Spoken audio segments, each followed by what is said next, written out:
Là, ça n'a plus rien à voir.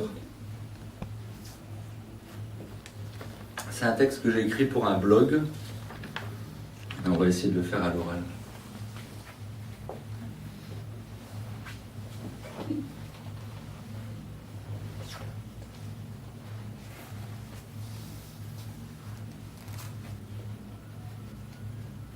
Project XXW hashtag 6. Project XXW hashtag 6.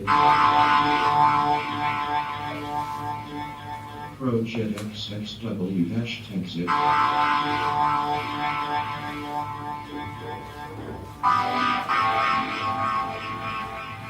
Project XXW hashtag 6.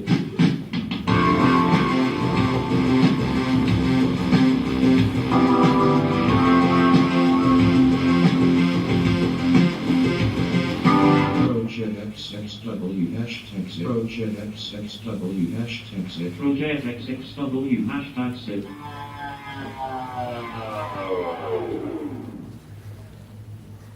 Projet XXW hashtag 6. Je ne sais pas si je lui ai écrit cela, ce qu'elle a compris, si ce que j'ai voulu dire est ce qu'elle a entendu. Je crois qu'il y a une différence notable entre ce que l'on souhaite dire et ce qui est entendu. C'est cela que ne permettent pas les mots ni la parole. Ils ne pensent pas et n'agissent plus lorsqu'ils se taisent ou qu'ils ont fini de s'inscrire. Ils sont uniquement et bien heureusement le reliquat de la pensée, un résidu de son inapaisable mouvement. Je vous explique la scène. J'ai un casque sur les oreilles, j'ai de la musique dans les oreilles, j'ai toujours imaginé que l'on pense confortablement qu'en musique, et je dicte à mon ordinateur ce qu'il doit écrire. Alors je constate aussitôt que ce que j'envisage de dicter, puis ce que je prononce effectivement, n'est pas tout à fait ce qui s'affiche à l'écran. Il me faut prévoir les mots, m'appliquer et proprement les articuler. Ceci est une expérimentale alimentation Mossy on rotation. Je reprends. Ceci est une expérimentation. Je l'ai nommé projet XXW hashtag 6 et je changerai sûrement son titre si elle est menée jusqu'au bout. Précision, les quelques corrections apportées sont notées en italique.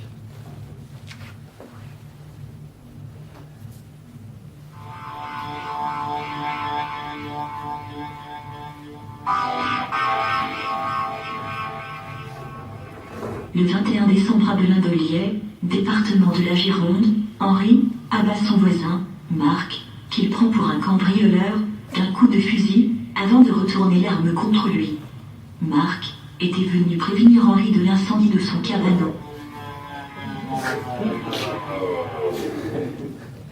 Un matin de la semaine dernière, j'ai laissé à Estelle une feuille de papier sur la table de la cuisine. Sur cette feuille, un petit poème. Et dans ce petit poème, sans rime ni ponctuation, je lui confiais les remous présents et les errements de mon esprit. Souvent, j'esquisse à l'écrit ce que mon discernement peine à correctement définir. Cette démarche peut paraître lâche ou courageuse, vous conclurez par vous-même. Un petit poème tente d'exprimer le réel bien mieux qu'un long récit. Il laisse toute sa place à la réalité vécue. En existe-t-il une autre? La seule qui compose pour chacun de nous une vérité. Un court poème, bien mieux qu'un long récit, ai-je tort ou raison? Vous conclurez lâchement ou courageusement par vous-même.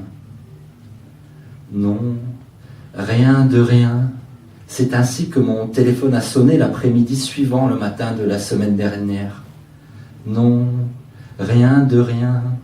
Non, je ne regrette. Mon téléphone a recommencé à chanter Édith Piaf.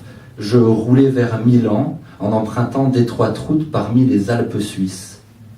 Ni le bien qu'on m'a fait, ni le mal, tout ça m'est bien égal. Et comme elle n'arrêtait pas de chantonner, il m'a fallu décrocher. C'était Estelle. Estelle qui s'est mise à râler. Je ne savais pas si elle râlait parce que j'avais tardé à répondre ou à cause du contenu de mon petit poème.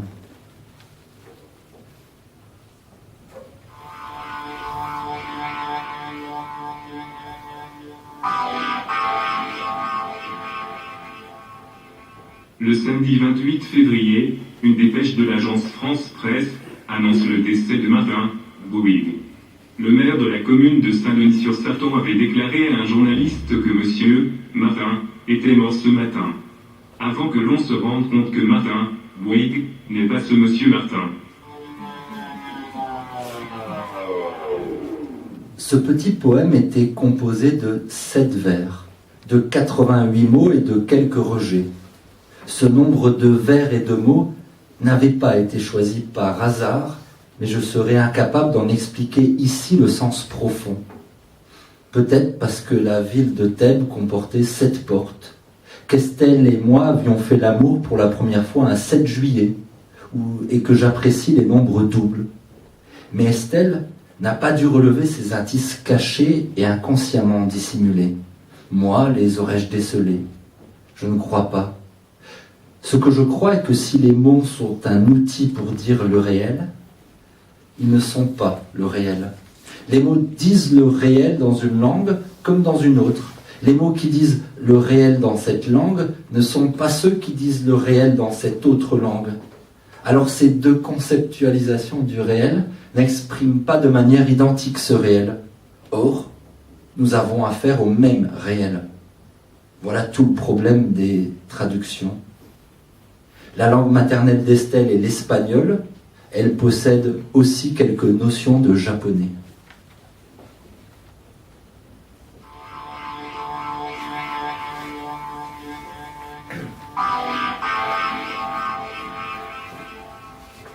Un ultimatum est envoyé le 26 juillet à l'Empire du Japon par les États-Unis, le Royaume-Uni et la Chine, auquel le Premier ministre japonais ripostera par le terme ambigu et difficilement traduisible de Mukizatsu, puisque celui-ci peut signifier sans commentaire ou ne pas tenir compte de, voire aussi traiter avec mépris. Un premier bombardement atomique frappera Hiroshima le 6 août et un second Nagasaki 3 jours plus tard. J'avais confectionné à l'intention d'Estelle ce petit poème et, sur une autre feuille, j'avais noté quelques clés de lecture. J'avais précisé que les silences étaient, la plupart du temps, plus évocateurs que les mots. Le blanc de la feuille, parfois très sombre. Que si mon poème était court, il y avait une raison. Que l'absence de majuscules marquait la présence assurée d'une continuité. Que les points et les virgules fendaient le texte, comme il craquait en nous l'amour. Sur une troisième feuille, j'avais essayé de traduire ce poème en langue espagnole. Mais je ne maîtrise que très peu l'espagnol. Était-ce pour cela qu'Estelle râlait? La liaison téléphonique était de mauvaise qualité, elle sautillait. Je percevais le début d'une phrase et quelques secondes après, la fin, parfois seulement le milieu. Nous étions sans cesse dérangés par un tunnel ou une cuvette. Elle m'a demandé pourquoi je ne m'arrêtais pas sur le bord de la route. Je lui ai dit « parce que je suis dans un tunnel ». Et ensuite, j'ai voulu savoir si elle souhaitait que je lui récitasse mon petit poème. En français, j'ai ajouté parce qu'en espagnol, je ne m'en souvenais plus. Elle a dit « je l'ai sous les yeux et je ne vois pas bien ce que ça changerait de l'entendre ». J'ai pensé que les mots parlés ont certes la même substance, sont de la même matière, ont une origine identique, mais n'expérimentent ni n'éprouvent la même réalité que les mots écrits. Puis je lui ai fait part de cela, et elle a cessé de parler pendant une longue minute. Je devinais le son haletant de sa respiration.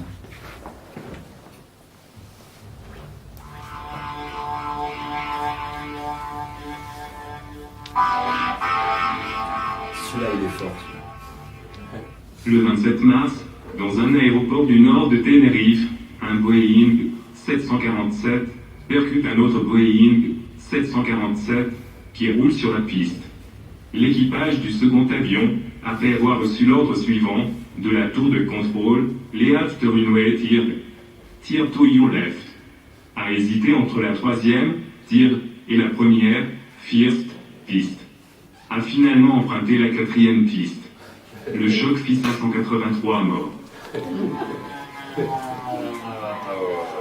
Ensuite, elle a marmonné que je commençais à l'ennuyer. Estelle a dit « m'emmerder », ce qui évoque plus justement la sensation qu'elle avait de ces réalités, avec toutes mes explications à coucher dehors. C'est de la poésie, j'ai cru bon ajouter. Elle m'a demandé si je savais où elle se la mettait, ma poésie, et elle a fait « tiens, tiens, tiens » en déchirant mes 3 feuilles quand la communication a coupé. Sur la 2e des feuilles, je manifestais mon bonheur de l'ellipse, mon horreur de l'alexandrin. Je l'appelais à examiner le pépiment des allitérations, réagissant à celui des assonances. Je précisais que ce petit poème pouvait être qualifié d'élégie, que je savais que le mot amour ne prenait qu'un M, mais que par là je prétendais lui signaler comme je l'aime. Juste avant de ne plus nous entendre, elle avait pleuré et protesté. En plus, c'est même pas un sonnet.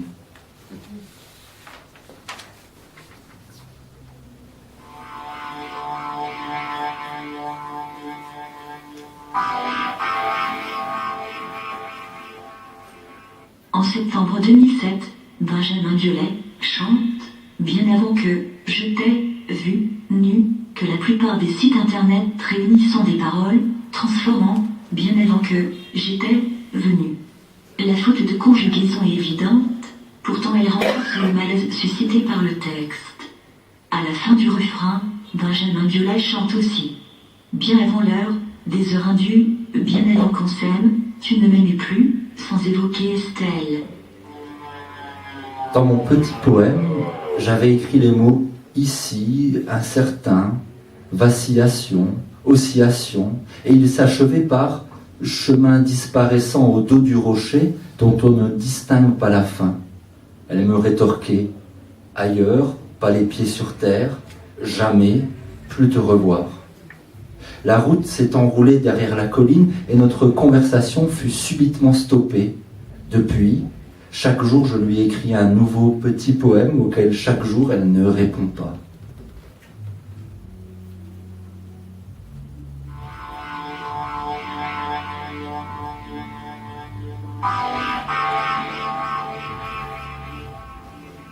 Le 26 décembre, dans la scène 5 de l'acte 2 de l'école des femmes, Agnès croit qu'Arnolphe lui suggère de se marier avec Horace. Or, c'est lui-même qu'il souhaite qu'elle épouse. 25 paragraphes, 149 lignes, 1595 mots et, espace non compris, 7189 caractères, statistique Microsoft Word pour Mac plus tard.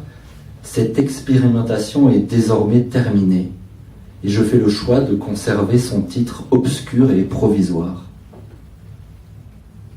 Projet XXW hashtag 6 était aussi l'intitulé de mon petit poème. Project XXW hashtag 6. Project XXW hashtag 6.